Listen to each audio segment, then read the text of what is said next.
93 su 93, bingo! Nel mare Adriatico le analisi svolte dall'ARPAV sui 1400 campioni d'acqua prelevati sull'intera rete delle stazioni hanno fornito buoni risultati. Tutti i litorali della costa veneta, ma anche del lago di Garda e dei laghi minori, risultano aperti alla balneazione. La notizia, per la gioia di tutti i bagnanti, arriva a pochi giorni dalla pubblicazione del rapporto di Legambiente che conteneva giudizi per nulla positivi sulle acque del Veneto.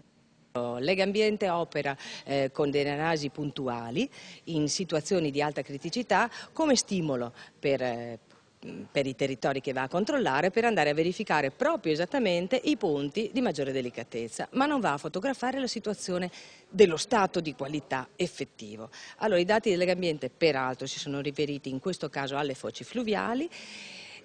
La situazione attuale per quanto riguarda la qualità delle acque di balneazione, che sono di massimo interesse in Veneto, al momento è la seguente: tutte le spiagge sono aperte e balneabili sia in Adriatico che nel Garda. Insomma, bandierine blu dappertutto, da Bibione a Caole, da Jesolo a Cavallino, da Portoviro a Chioggia e Rosolina, che l'anno scorso segnalavano qualche problema. La tendenza infatti è un generale e costante miglioramento della qualità delle acque marine e lacustri, dovuto naturalmente a una più alta qualità dell'acqua dei fiumi. E questo grazie a norme più severe in materia di inquinamento, a una maggiore sensibilità sia nel mondo agricolo che in quello industriale, a più avanzati impianti di depurazione e agli investimenti realizzati negli ultimi anni.